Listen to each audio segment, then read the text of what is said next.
and say good morning, everybody. There's always this second where I think, am I live? I'm a lot, and now I know that I am. So it's nice to see you all again on this Thursday morning.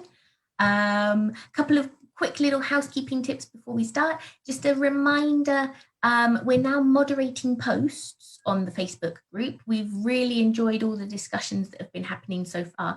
Please do remember when you post something to add a question so that we can keep encouraging engaging discussions, because there's been some really awesome chat in the hub so far, which we would like to continue. And also there was a question about where to find the webinars. Unfortunately, at the moment where they're stored on Facebook group in the media video section, it's not that obvious which is which, because you can only get a thumbnail of the video. But once we've got the website up and running, then we'll have much easier links so you can catch up and find the webinar you're looking for much more easily. And so today I'm joined by George Chilton, who has an extensive career in ELT that he's going to tell you a little bit more about in a moment. And he now is one of the co-founders of Hubbub Labs, which is a content and digital marketing service, especially for education. And both he and Dan, his business partner, have an extensive background in ELT. So they're really well placed to talk to you about marketing and about how to sell yourself in the business. I think he's feeling the pressure. There was a lot of buzz around the webinar. Lots of people were very excited, really wanting to know more about this. So without further ado, I'm going to pass over to George. Thank you, Teresa. I really hope that I can do a good job for you guys today. Now, I treat this as a conversation. The only problem is I can't see your chat messages at the moment. So if T does notice any, just let me know and I will do my best to answer your questions as we go. I'm going to share my screen in a second, so hopefully that works well. So yeah, let me just get that sorted out and we'll get going. So let's see if I can make that full screen. Can you see my screen? That's my question. You can. You're muted, I think. Maybe. Yes, I can see it, and I'll let you know when it pops up on Facebook. Okay, good stuff. All right. So yeah, as Steve was saying, we're going to be looking at selling your skills through social media. It's sort of a personal branding kind of idea as well, which we'll get into in a minute. And yeah, so basically, I'll talk a little bit about who I am, very, very briefly, just so you know why I'm talking about this and why I'm qualified to talk about this. Maybe you disagree, I don't know. Let's have a look. So first of all, our objective is to look at the best practices for selling your skills through content on social media. Also looking at like developing an objective and sort of a personal strategy for that. So that's hopefully what we will have got done by the end. So not to be boring or anything, just to give you an idea of what I've done. So if there's anything that's particularly interesting to you and you have any specific questions about my career and how I did things, I'm very happy to answer them. So I was, before I started teaching, I was a freelance writer, but it was a bad time because it was during the first 2008 crash. So that didn't go very well for me. I then became an English teacher and I started a blog. And actually when I began a blog, that's when everything really started to change for me, because I built a bit of an audience. The blog was a lesson sharing blog where I was sharing free lesson plan materials. Still online today. I still pay the 20 euros every year to keep it going, but I haven't added a lesson plan for about 6 or 7 years. So never mind. I was also a freelance translator. That was actually very good for me because I translated what do you call it, like a CLIL book for a local publisher here, and that was good for my CV. So always look for little opportunities to do tiny things for big companies because they can help give you a bit of proof for future jobs. After starting the blog, though, I was picked up by Wall Street English, the headquarters here in Barcelona, and I was an ELT editor, an editorial assistant. One thing I'd like to point out is, as well, I'm the co-founder of Surveys Linguistics of Barcelona, which is a cooperative here in Barcelona, obviously. And we are like a collective of teachers who support each other through services and job sharing and ideas. Then I jumped industries, started working in PR, and after that, after learning a lot about marketing and strategy, I founded my own company here with Dan Shepherd, Hubbub Labs. So I'll get the boring bit over with. Let's move on. So really, everybody here obviously is going to have a unique career path. So there's no one piece of advice that's going to fit you all perfectly. One thing that I think is really important to pay attention to is that concept of the comfort zone. The comfort zone are like the limits that you set around yourself that stop you from trying new things and stop you from actually stepping out and challenging yourself, because that's scary, and that fear really holds you back. So having a strategy that helps you grow professionally will kind of mitigate that fear a little bit. It'll push you to taking new steps without forcing you to take new steps, because at the end of the day, as we all know, especially from last year, we're going to be pushed out of our comfort zone at some point anyway, regardless of our wants and needs. So it's good to push yourself and try new things. As I say, try new things fearlessly. Well, maybe not, but we can do our best. So yeah, talking about personal branding in this, and there's one rule to personal branding, and that's never tell anybody you have a personal brand, because you immediately lose all of your friends. So I think that's something I'm going to underline a few times, probably in this. I hate the term personal brand, but it's also a very, very useful thing to have in order to sell what you want to sell, what services you want to offer, or what sort of things you want to do. Excuse me, I've got a little bit of a cold. As I was telling T before, I've got a 16-month-old who licks the floor and coughs in my face. It doesn't matter how much I wash my hands or wear a mask. I get colds every 3 days. So before you brand yourself, before you try and sell anything on social media or anywhere, it's very important to know who you are and what you want and what you want to sell.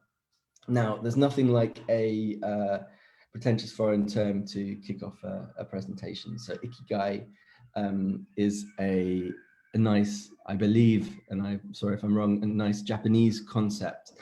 And I like this graphic because it helps you think about your reason for being and the things that you can really excel at. And if you examine some of the things here, so like what you love and what you're good at is a passion, but if you can't be paid for it, then it's not necessarily going to drive you forward professionally. Likewise, what you love and what the world needs could be a mission, but if you can't be paid for it, again, it's not necessarily going to be a central part of your life.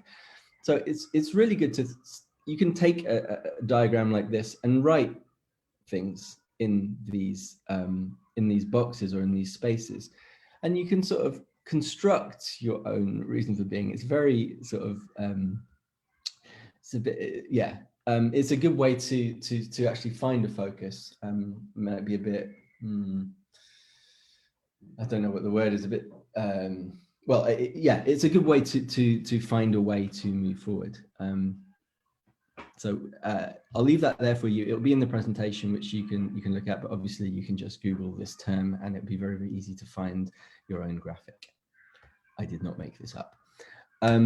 There are 5 steps to personal branding, in my opinion.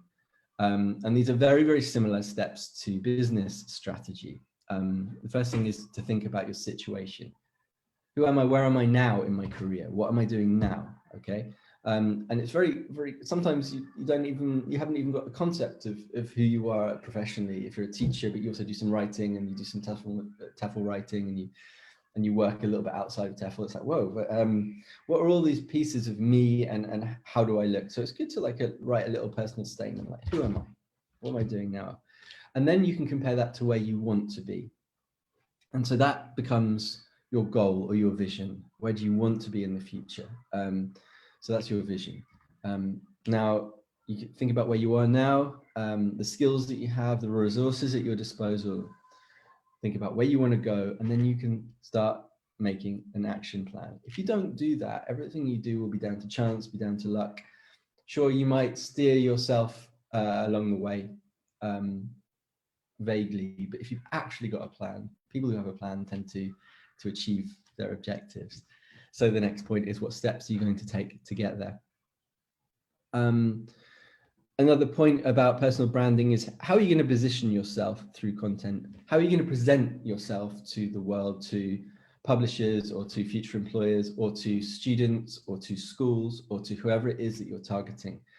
And then what can help me and what tools can I use, or who can help me and what tools can I use?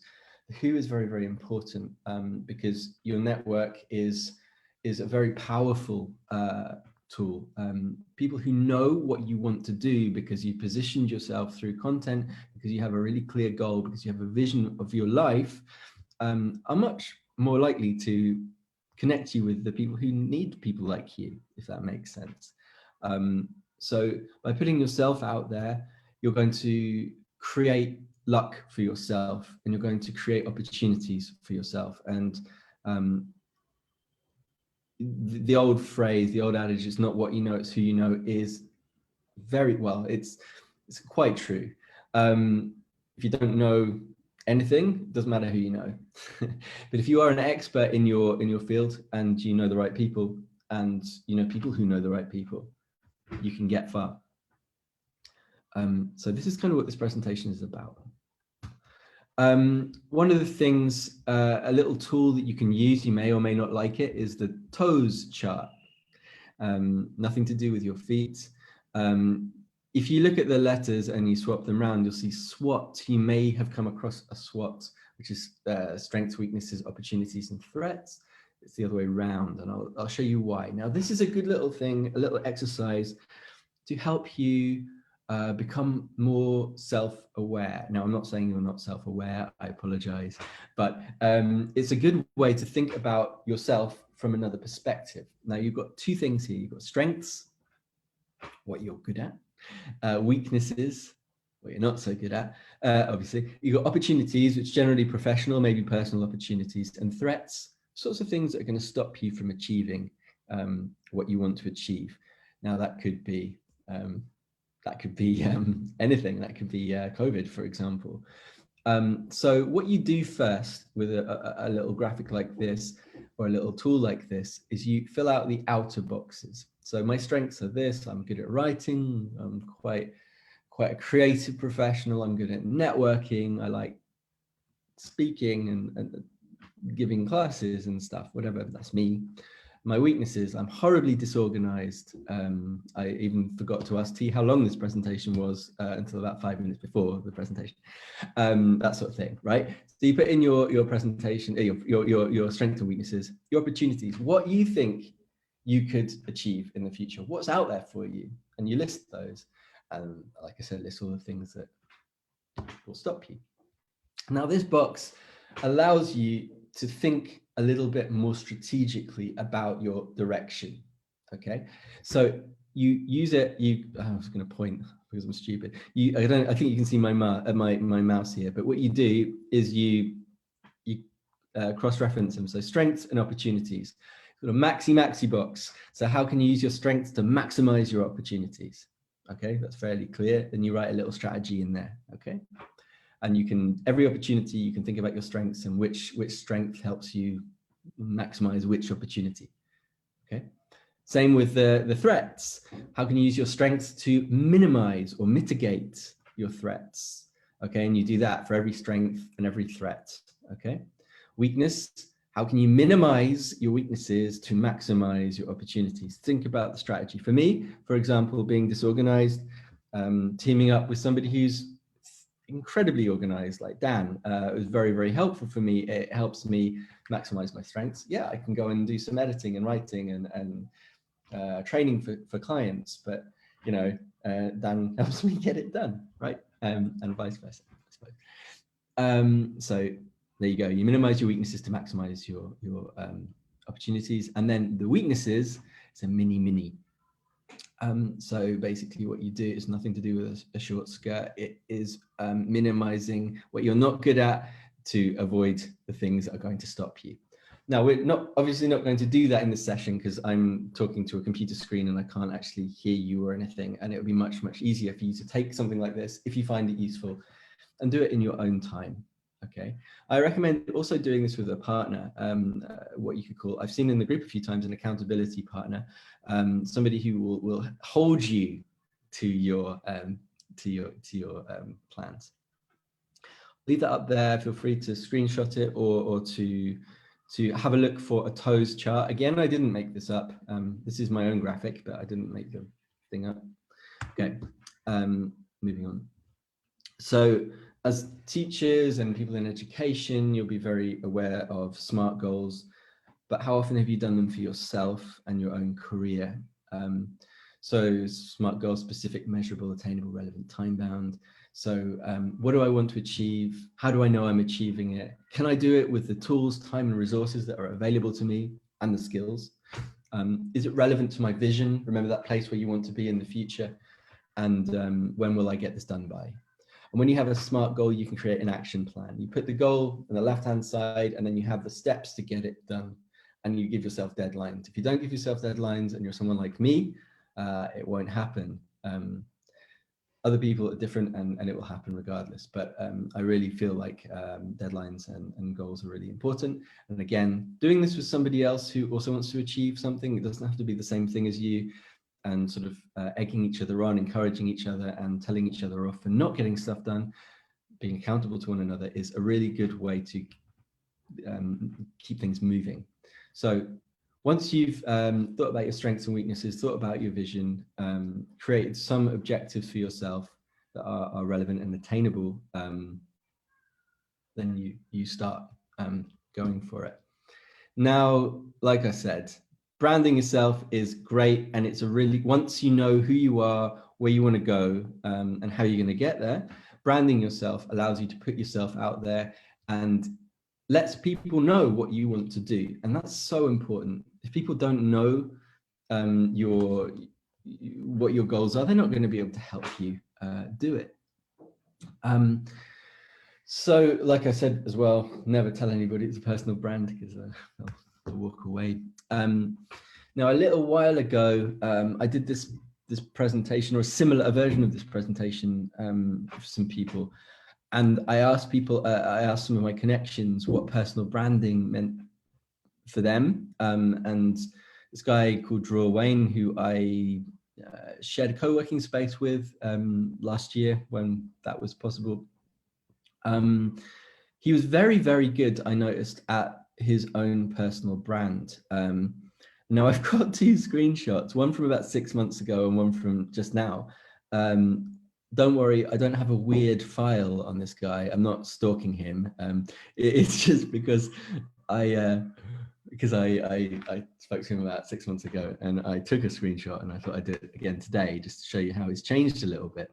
I'm not stalking him, I promise. Anyway, Drew is like, this is him 6 months ago. So end-to-end marketing and biz dev strategist, and he was living in London mostly, and Barcelona, also Tel Aviv. He's actually now moved to Israel, and he's mostly a medic now. He works as he's 22 or 20, probably 23 now. People tend to get older. And he's done so many different things at 23. He's written a book. He's been a brand manager. He's been, all sorts of development strategist, everything. Me at 22, I don't know. It was an achievement if I could drink 8 pints.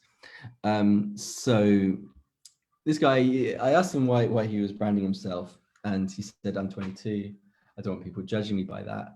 I want them to know who I really am and what I bring to the table." And I thought that was a good summary. Obviously, he's a very sharp guy.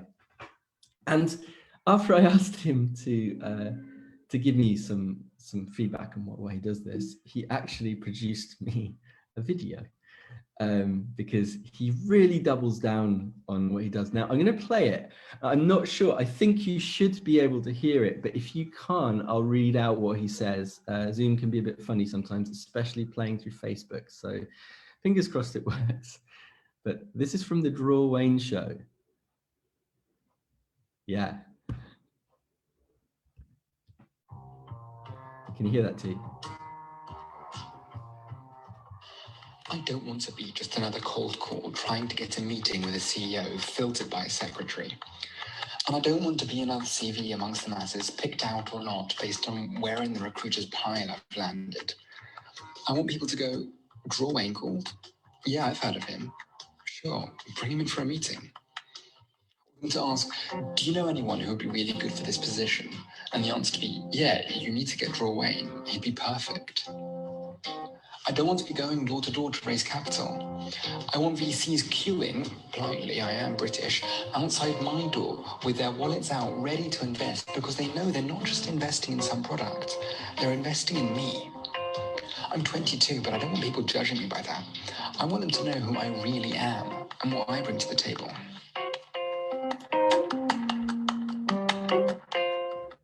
So there you have it. Imagine asking somebody for a quote for a presentation and they produce that for you. He really does get the power of brand even as a person. He's changed what he's doing, as I said, but even when changing what he's doing, because maybe he's young, right? And he doesn't necessarily have a vision for his life, which is very maybe he does, but he's changing what he's doing quite a lot. But he always brands himself so people know what he's doing so that he can talk to the right people. And that's really key. So here I'm showing you a little inside look at what we do at Hubbub Labs. This is our social media machine. It creates everything for us. Not really. So why create content? It's related to, sorry, I'm getting messages from Zoom because my audio isn't professional, apparently. Go away, Zoom. So yeah, why create content? Again, it's to position yourself as a professional in the area that you want to be in. So there are lots of different ways to do so, but these are the main reasons I believe that creating content on social media and on specific channels for a specific audience can be very valuable to you. Now, I think I think that if you're creating social media content on Facebook and it's your mum and dad and your uncles and your best mates from school, and all of a sudden you become like, I don't know, a teaching guru on your own personal page, it's not really gonna help you. But if you're on LinkedIn or you have a separate Facebook profile for your professional life, or you have a page or whatever, then that's a bit different. So it's important that you think about who you're targeting, because there's no point in having 10,000 followers if none of them actually are relevant to who you're targeting, or what you want to get out of this endeavor. So creating content obviously improves visibility. And I can say this 1,000 times over because I'm often looking for writers to help me in my own company, freelancers and so on. And I am going to think about the people who are top of mind. Now, I know hundreds of writers, and a lot of them are very, very good. But if there's one of them that's like really stands out and is always putting content out on LinkedIn, for example, or even Instagram or whatever, and I'm following them and I see them every couple of weeks or every day or whatever, I'm going to remember them much more than I'm going to remember somebody who I haven't heard from in 6 months or a year.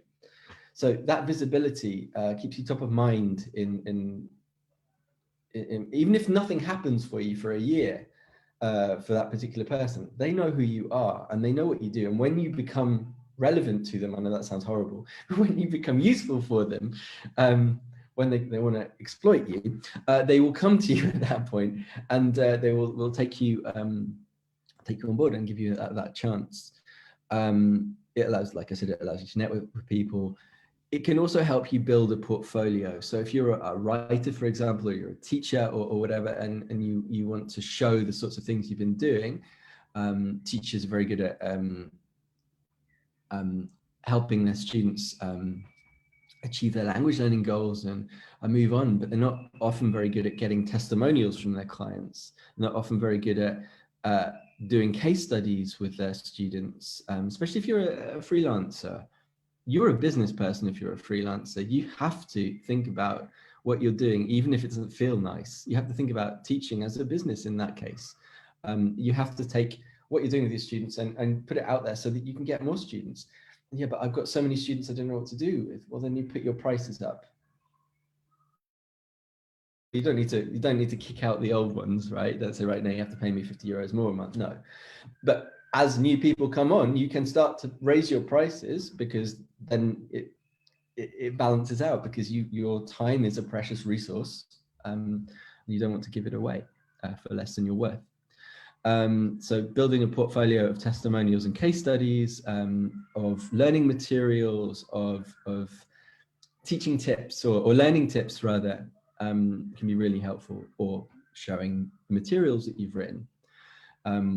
Being online as well connects you with other people, and you can learn a lot from them. Something obviously like the hub we're in right now is obviously a great example of that. So T and Simon have done an excellent job. So it helps you stand out from the crowd. A lot of people are creating a lot of content. Doesn't matter, because you're not going to be creating all of the content. You're going to be creating a specific kind of content. You're going to be niching. You've got to focus on a group of people that you want to talk to. You're going to be focusing on a type of thing that you're going to do, and that will help you stand out in that particular area. You're going to be a go-to expert. If you're creating content, you're going to become the go-to expert in a specific area. Like, for example, I'll use Hubbub because that's what I can think of right now. We're education marketers, right? So we're becoming, we're only 4 years old, but we're becoming the go-to company for education, or ELT marketing specifically. Build social proof. People start contacting you, giving you testimonials, reviews. The other week, I was slightly embarrassed to be, well, not embarrassed. I was very happy, but also felt a bit strange. I was included in an article of people to follow on LinkedIn, and then I proceeded not to post anything on LinkedIn for about 6 weeks, so or longer. But yeah, that sort of thing. And you can also discover a lot of opportunities. There's a lot of work on these platforms and groups. As a writer particularly, I find a lot of potential clients in Facebook groups. So social presence. I want to look at LinkedIn principally because it is the most well-known and well-used professional network. That doesn't mean you need to be stuck on it. So my little blank screen will hopefully animate now. So I'm using myself. I do apologize. The reason I'm using myself is because I couldn't find a profile I could talk about other than draw. I don't want you to think I'm stalking him. So we've got, excuse me, in the top here, very similar to what he had in a way. I don't have a photo of myself, but I've got like what I do, and like where we've been featured and where you can follow us and stuff like that. You can have anything there. Obviously, use your imagination. It definitely doesn't have to look like this. I think I'm probably redesigning this now. But you can say, like, you can have a mission statement, writing materials for publishers. That's a rubbish mission statement, but you can put whatever you like there, right? You can have your contact details. You can have your anything. Use your imagination. Don't have a photo of your dog. Use something good. Have a photo. I literally updated my photo yesterday because I didn't like it, because it was me as talking to a group of students. I look very serious and pretending to be professional, and it didn't represent me because I'm not.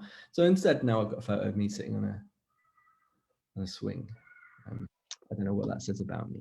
So we've got George, the creative director, where I am, blah, blah, blah. This is not particularly interesting. This is the same for everybody, but what I think is probably better is your about section. Now, if you notice, you've got 2 lines to say something before it goes into see more. So you've got to really use those 2 lines to get what you want across. Want to talk about growing your business with content or copy? Let's have a socially isolated chat over coffee. Book a spot on my calendar. I've used Calendly there. Why? Because that means that somebody clicks on that link or uses that link. It's not clickable actually, but if somebody uses that, they can literally get a spot in my calendar. Very useful, and people do it. I get a couple of calls a week. I won't say that they're all helpful, but you know. See more, and you put what you like. I'm very uncreative. I've literally just got my what I did. what I've done. You can write a little bit more about yourself there if you want to. This isn't actually a very intelligent use of space, because they can see my work history on my LinkedIn. So don't do this. Do something a little bit more about like what you want to achieve and help them do. That's what I recommend doing. Okay. Next one. Something that a lot of people miss is that under your work experience, this is the work experience that you have, everybody has, you can attach things that are relevant to that work experience. So for example, I write for Crunchbase occasionally. I've got about 4 articles on there, probably a contributor for real, but you can stick your articles on there, you can stick your materials on there, you can stick example work. Somebody's looking at your profile and they go, what does this person do? Oh, they were at that particular organization. Oh, look, this is what they did. And you click on it and they can actually see what you've done and what you've achieved and whether they want to work with you or not. That's a useful feature that a lot of people miss. Another thing, also on LinkedIn, you have a portfolio section. It's called Featured. Now you can share posts, articles, links, media, so you can put videos, you can put anything you like. On my one, you can't see it here, but my very first one, it's the click to call me button. So they click on it and they go to Calendly and they can book a call in my calendar like I have in the About section. That's what I'm really pushing. But you can, if you're doing LinkedIn posts, you can highlight your good ones, or you can highlight your articles, or whatever it is that you want to do. Materials design, classes, testimonials, videos from students. Put stuff there because it can really tell people what you're about. So this is me at work, trying to work out how to create content. There are lots of different kinds of content that you can put out on social media. Again, I'm focusing on LinkedIn. We could just watch the monkey if you prefer. I'm happy doing that too. So LinkedIn status posts, now you've got 1,300 characters to play with, as I've said. So that's quite a lot. It's not words, I'll point out. It's 1,300 characters. Don't know, 150 words, maybe a bit more. But the point is, what you do is you have to start with something that makes people want to see more. Again, you've got about 2 lines to play with. You see the viral ones, and they're always like, I fired an employee today. But do you know what she did? She stood up and gave me a hug. And then it's see more. And then people have to see more because they're like, why did they hug you? Why did you fire them? What's that about? Don't do that. But the idea is to be provocative or intriguing, your first 2 lines. You've got to get them to try and click more. Now, there's a reason why I think this is good, and I'll explain to you at the end. Offer value, something that people can put into action, people can do, give people tips and advice that can help them improve their day-to-day or work, because they get comments, they get shares, they get likes.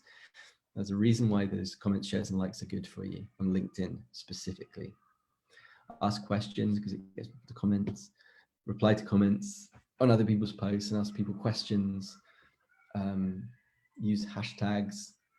Now, hashtags on LinkedIn are, just follow my time here, are very helpful. Now, if you've ever looked at hashtags on LinkedIn, you'll see things like education will have, I don't know, 40 million followers, and you'll have things like, I don't know, VR will have 20 million followers, but ELT, professional development, will have 50 followers. So you're going to have a range of different hashtags, and you need to use a mix of the broad, the 40, 50 million followers, and the narrow. Now, if you do that, there's a reason. What you see is your content will go into a hashtag feed, right? So somebody who's following that hashtag will see it in their timeline, in their feed on LinkedIn. Now, if you're in a feed with 40 million people and you get in front of, I don't know, a few thousand of them, it's ephemeral because there are so many of them, there's so much content going into that feed that you won't stick around for very long. But still, you'll get in front of a lot of people. So that's helpful. And on the other side, the narrow ones, the ones that have got 50, 100, 300, even 1,000 followers, that content's going to stay around for a lot longer, and you will also be targeting people who are very interested in the things that you're talking about. So it's a good idea to put a few hashtags, some of which are broad and some of which are narrow, some of which have big audiences, some of which have small audiences, because that will get you more eyes on your content. Now, I haven't quite got to why that's a good thing yet. So if you have lots of eyes on your content, lots of comments, lots of likes, lots of clicks, etc., what that does is it tells LinkedIn that you are a valuable member of the platform, and LinkedIn will reward you. What it does is it allows you to appear higher up in the search results. Somebody's looking for an ELT writer, somebody's looking for a teacher, somebody's looking for X, Y, or Z. You're going to appear in the search results on LinkedIn. So you'll be the 1, 2, or 3, or 4 on the first page at the very least, and when somebody's searching for TEFL materials writer, etc. So the more you post on LinkedIn, the higher up the search results you get. And another thing that can happen is you can start to trend in the hashtags. And when you trend on LinkedIn, it'll notify people who follow those hashtags, and it'll also notify your followers. And again, like I said, the more people see you, the more people start to see you as an expert, the more people comment, the more people like. Now, look, I'm not pretending that 17 likes and 9 comments is amazing. It's not. But it had 1,000 views on it. That's 1,000 people who have potentially read my comment or my whatever it is I shared here. I've got somebody who's commented on my thing, which has gone out onto her feed, and 17 likes and 9 comments. I trended in blog, which is a very big topic. I mean, imagine, it's not that hard. Now, that's not hard. But what you have to do is you have to do it regularly, like posting every couple of days. And what I do is, rather than sit there going, oh man, what am I going to post today? Oh no, I'll do it all in one go. I'll do all of my posts in an hour or two, and then I'll schedule them for the month. I won't schedule them. I'll post them every day, but I won't have to think about it. I haven't done that for a while because I'm incredibly busy, but it is a very useful thing to do. Again, a couple of things. Like, I did this for 30 days, every single day for 30 days. I trended in content, I trended in blogs, I trended everywhere. It's not because my content was amazing. It was because I was constantly posting stuff, and it was getting in front of a lot of people. So I trended in content, and that's got 40,000, nearly 40,000 followers, 40,000 people who would have been, at least a good chunk of them would have seen my post. I mean, I got 11 likes on it, but it's useful for that reason, and you can really get out and present yourself by posting regularly, by posting content that is relevant to what you want to achieve. And yeah, that's it. The other thing, like, you can also create articles on LinkedIn. I don't do this very often because I've got my own blog with Hubbub, but so I don't have time to do this for myself very often.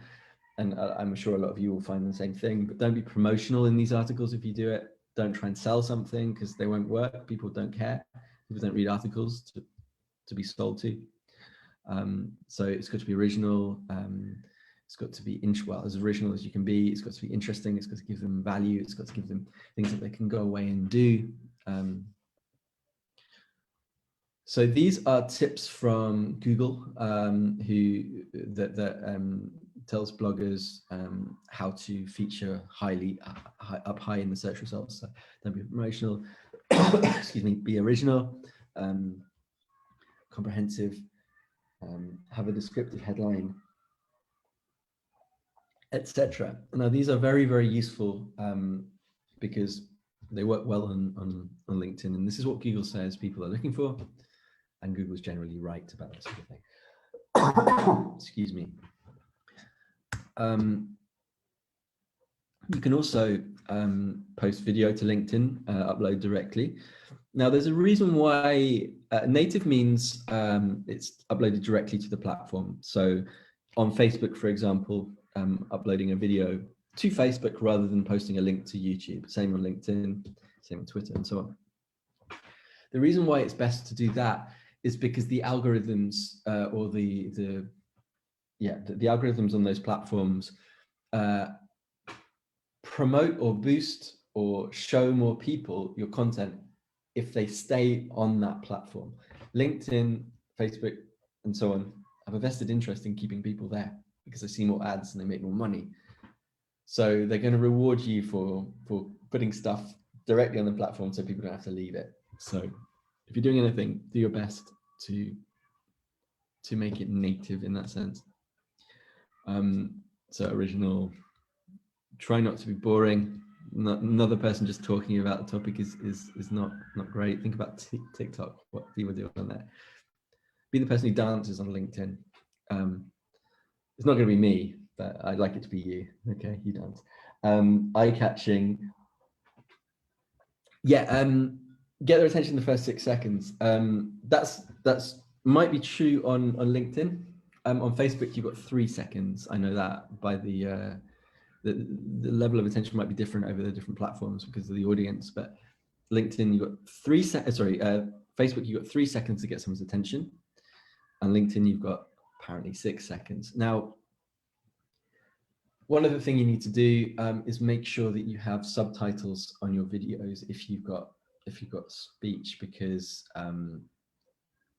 most people tend to watch these without sound. It won't obviously watch you if they just see your mouth moving. Right. This is a tip for every type of content.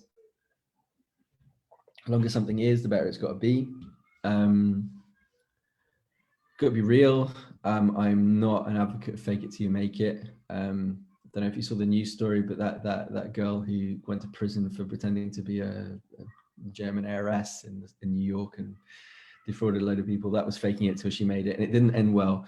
I'm not saying anybody would do that, but the point is, be authentic, be real, do what you can do, and only create content that you can actually follow through on. All these people who pretend to be digital marketing experts, for example, like selling ads, but they've never done it before. That's not right. Accessible, excuse me. So the sound has to be clear. The sound is almost the most important thing on a video, because if it's hard to listen to, you can almost forgive a bad quality video, but if you can't hear someone, really makes people leave. Use a directional microphone, the one that doesn't pick up all the background sound. And try and optimize for mobile, which means portrait, not landscape, mostly. Okay, and you've also got LinkedIn SlideShare. If you've got uploading infographics, presentations, materials that you want to show off, you can also put that on there. Excuse me. And the reason why that's good, as I've said here, it makes the most of the platform's SEO juice. When people are searching for topics, you've got them on LinkedIn. LinkedIn's a very big platform. And if you've got the keywords, in other words, the words that people are searching for on search engines, you might well show up on the first page and then be seen as an expert in that area. Instagram is also another big one for teachers. Sorry, my cold is getting the better of me right now.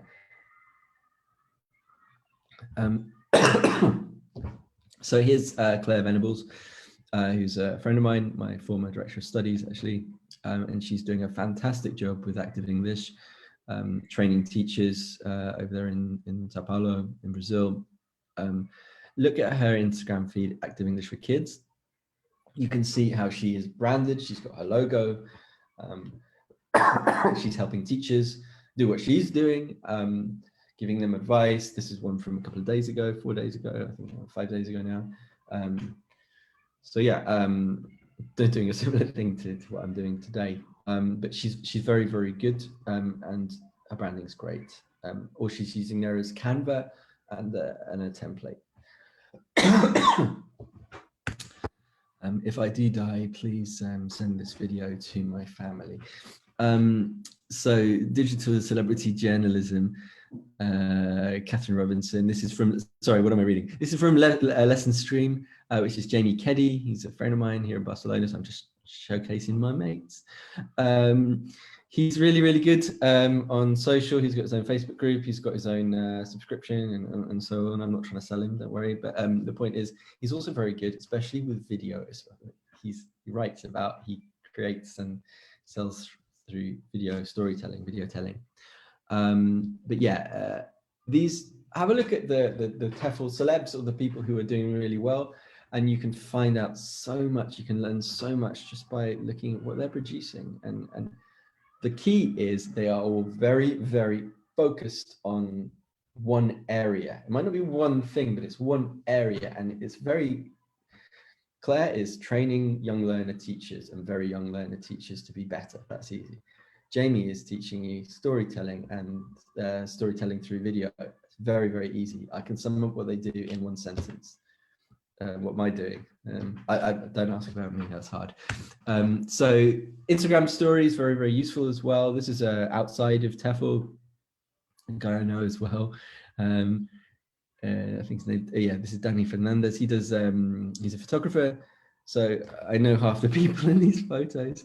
The point is, what he's doing is he's helping other people, advice and tips. He's providing value. He's helping other people get the most out of.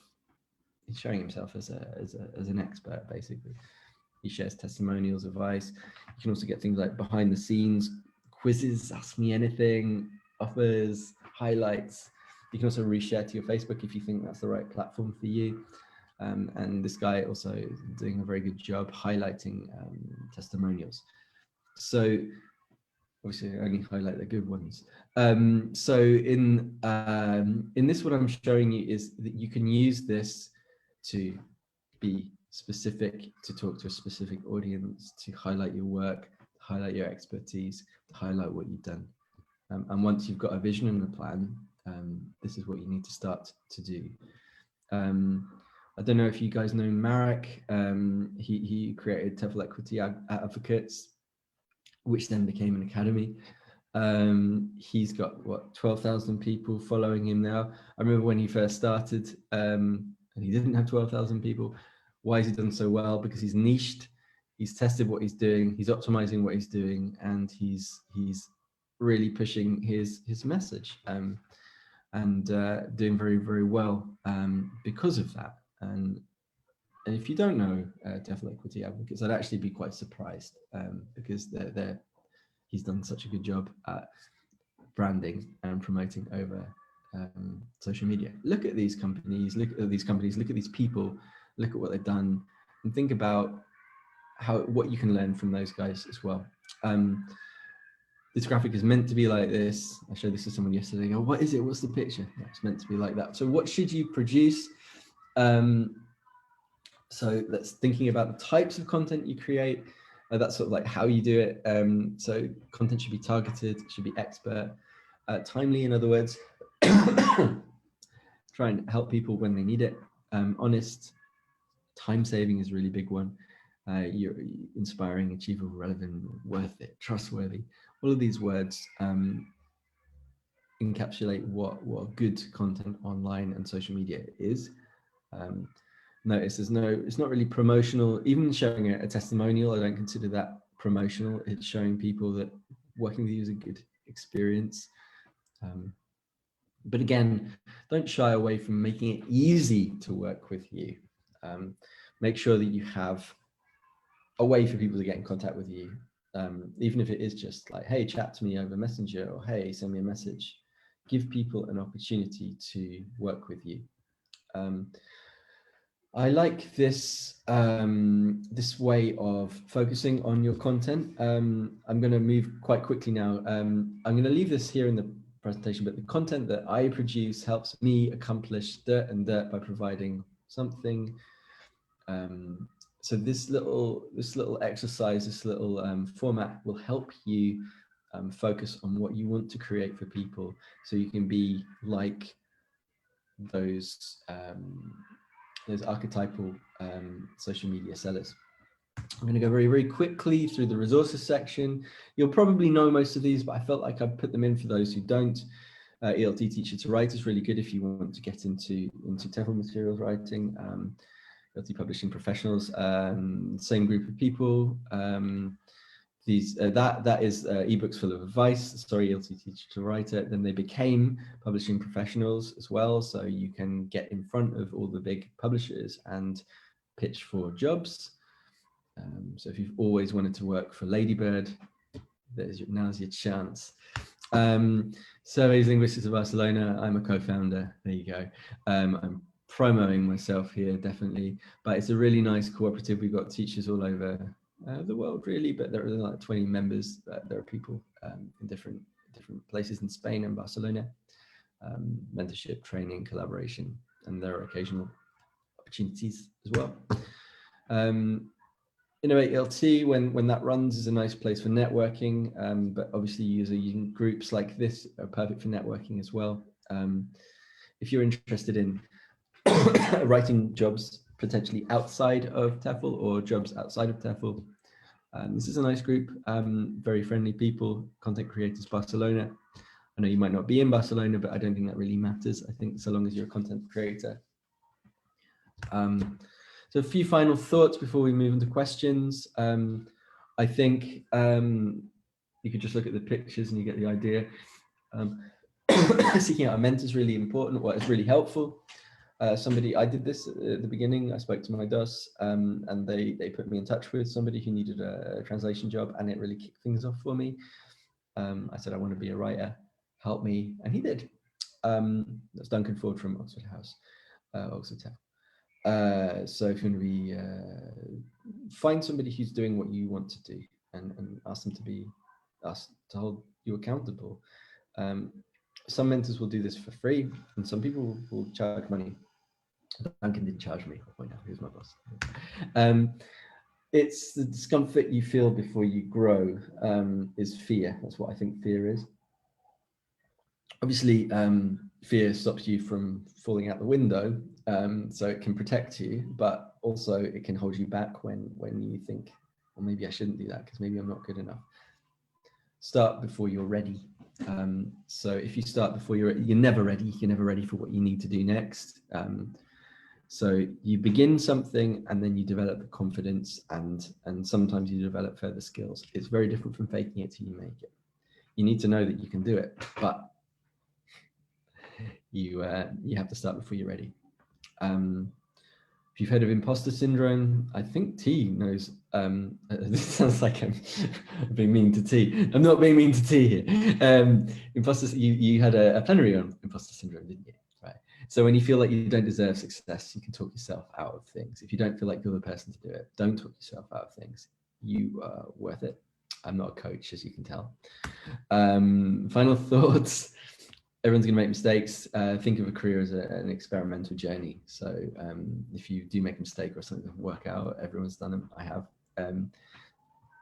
Just learn from that. Try crazy things, because sometimes it will work.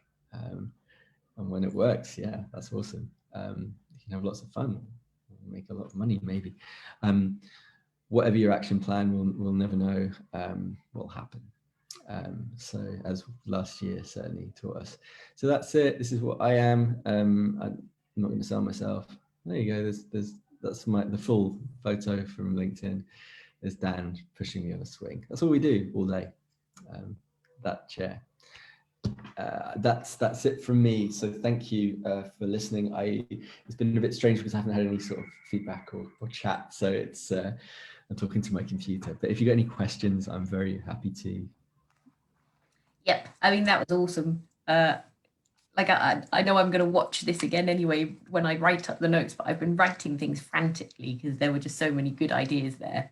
Oh, well, thank you. So there were a couple of questions around hashtags. Okay. Ellen says, should you use different hashtags for different social media? Well, the answer would be yes, because different hashtags on different social media accounts will carry different weights. So what's trending on LinkedIn or what's useful on LinkedIn might not be the same as what's useful on Twitter. LinkedIn's super useful because you put in a hashtag, it will literally tell you how many people are following it. So you think, should I use this hashtag? You can go and find out. So you just hashtag and then the keyword in the search bar, it'll tell you. So that's easy, right? Twitter's not quite so good at that, but it does tell you what's trending, and you can search for a hashtag in the same way, and you can see how up to date it is, how many tweets there are, etc. It's a little bit harder, but it's very useful. So, in a nutshell, yes, because they'll be different on different channels. And when you do the hashtags, like sometimes I see people who put them as part of the post. Yeah. And sometimes people kind of have the post and then just have a stream of hashtags at the end. Is there any difference I between? don't think there's, I think I test it. Sometimes you might find that it's a bit tidier putting them in the text. I actually do both. You might find that one works, you get more responses from one over the other. But again, that's a thing to test. Some people don't like the big block of hashtags at the bottom. Nobody really pays attention to it, so I don't think it really matters. I don't mind it if I see it. I know it's just people trying to get their content out there. So. Yeah. And how do you feel about tagging people in posts? Really depends. I tagged a few people in a few posts this week, but because I've been talking about them. So I think so long as it's relevant to the people you're tagging, it's totally fine. Now, LinkedIn actually suggests it. You can do so on Twitter as well, and you can do so on Facebook. Only do it if it's not going to annoy them. If it's going to sort of help them in some way or going to showcase them in some way, then no one's going to complain. I do have a friend who I won't name. He tags me in everything, and that becomes a little irritating.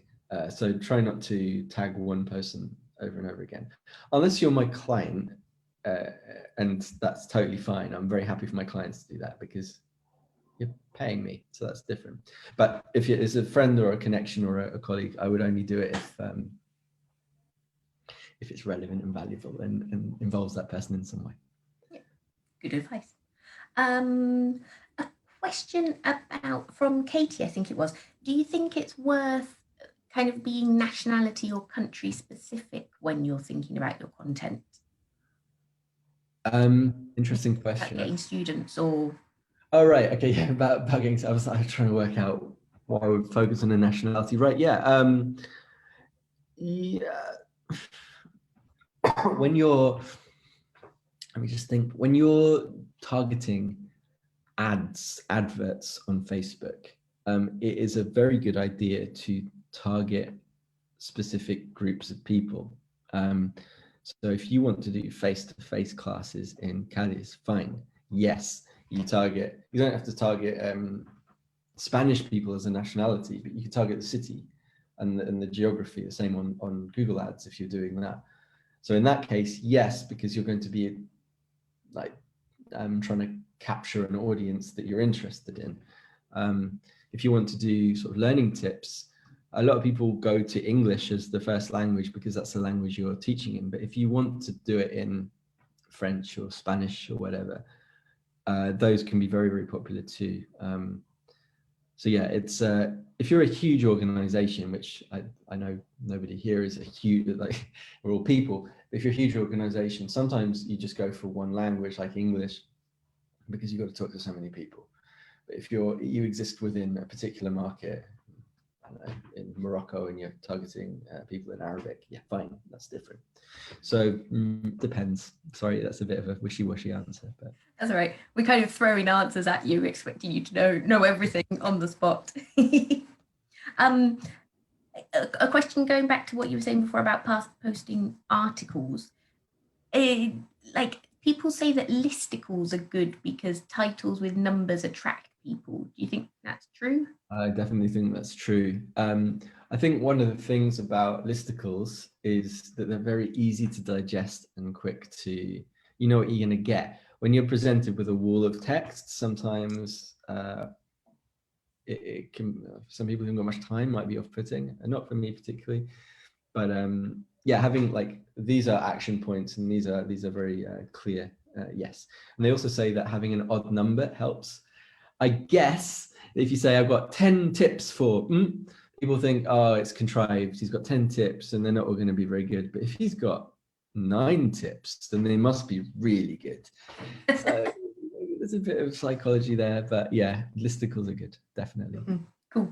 And you can find out kind of the best time to post things, can't you, as well? There's a question from Ellen, about how to make sure your content gets seen at the right Yeah, so a lot of the analytics tools and even the ones that are inbuilt, say on Facebook, for example, and Instagram, will tell you when your posts are doing the best. But if you look at LinkedIn, and if you look at in your feed after this chat and you look at what posts you see, you'll notice that there'll be popular posts from people you're following that were posted a week ago or even 2 weeks ago. Now they keep showing up because what LinkedIn does is it's not as ephemeral as Facebook and Twitter and Instagram. It actually keeps the content going if it's doing well. That's why I like it so much. I mean, nobody loves LinkedIn. It's a bit boring, but the way I like it for content production is because it keeps showing you the stuff again and again. So it's irrelevant when you post a LinkedIn post. It doesn't matter. You can post it on, I wouldn't post it at the weekend, but you post it on Monday at 9 a.m. and you get some comments eventually, it's going to show for ages. Facebook, they say there are certain times to do it that are better, but it might be true, but at the end of the day, it's like 3 p.m. in Spain is 2 p.m. in the UK is, I feel like you just test it, see what works best for you. But for me, time of posting has never been a big issue. So I mean, with both of them, in like thinking, Ellen was saying about posting for people who are in different time zones. Like even if you post it at 10 a.m. in the morning, somebody in Brazil will kind of see it when they wake up because it will be feed sort of thing. Yeah, exactly. And for me, I mean, if you're posting at 3 a.m. on a Sunday, it's probably a bad move because nobody's going to see it initially and nobody's going to react to it. So I would do it in the hours where your target market are awake and active and using social media, and that you can see in the platforms. But to say I must post this at 2:30 because that's the peak time, I think that's overzealous, and I don't think it's that necessary. The key is that you post consistently. You don't need to post all the time. You'll go mad, but it's not content for content's sake. You do what you can, and quality over quantity always. So post it reasonable times a day, yeah, I think you're more likely to do well. But look on the stats, and it'll tell you when your content does best. Maybe aim at those. I mean, I think there's definitely there's a lot of comments of kind of, oh my god, this seems like it could be so time consuming and overwhelming and just so much to do. Yeah, do what you can do, and if you can brand your profile, for example, take it in baby steps, right? So like I showed you how to brand a LinkedIn profile. Do that first, and then you're set up to do more. Now, if you post once a week, that's fine. You don't have to post 5 times a week, right? That's totally fine. And just be active on the platform and talk to people. People like Jamie and Claire that I showed you earlier on, and the people who are doing it all day, every day, the entrepreneurs in different spaces, they're doing it because they know it works. And it does get them clients, and they do connections. I'll give you an example. Just a quick example. When I did that 30 days of LinkedIn posts, they weren't long-term clients, but I got 2 quick jobs and I made about 600 euros. Just out of for my company, right? But I got 600 euros out of posting 30 posts. It was always going to be a one-off job, the thing I did. But as a teacher, if you're doing that and you're posting and you get a new client, it'll be worth it. And like I said, right now, I'm not posting very actively personally on my LinkedIn because I'm too busy. It is time consuming. In fact, that's why Hubbub Labs exists, not to do your personal LinkedIn posts or whatever, but it exists for companies to create content because it's very time consuming and difficult. I mean, I think as well, there's been lots of great comments of, how valuable all this advice is and how you're demystifying a lot of it for everyone as well, which is lovely. Oh, that's nice to hear. Yeah, I think I've managed to write down all people's questions as we were going through. And obviously, if anything else, well, there are George's contact details if anybody has anything else that we haven't been able to cover. Absolutely, yeah. send me an email. Definitely connect with me on LinkedIn. I am, despite not posting that much, I am quite active on that platform. So you can send me messages, or you can tweet at me as well if you want. I'm there too. Yeah, so you can see that I don't follow any of my own advice if you do that. No, it's not true. No, come and have a chat with me. Be delighted to hear from you. And yeah, I hope you've got something out of this. Absolutely. And Katie actually posted earlier saying, you know, when you were posting about the SMART goals and the toes and things, if anybody wanted to have a Zoom chat. So just a reminder that next week we've got our progress hangouts, Cool. 11 a.m. on Tuesday and 5 p.m. on Friday, UTC+1.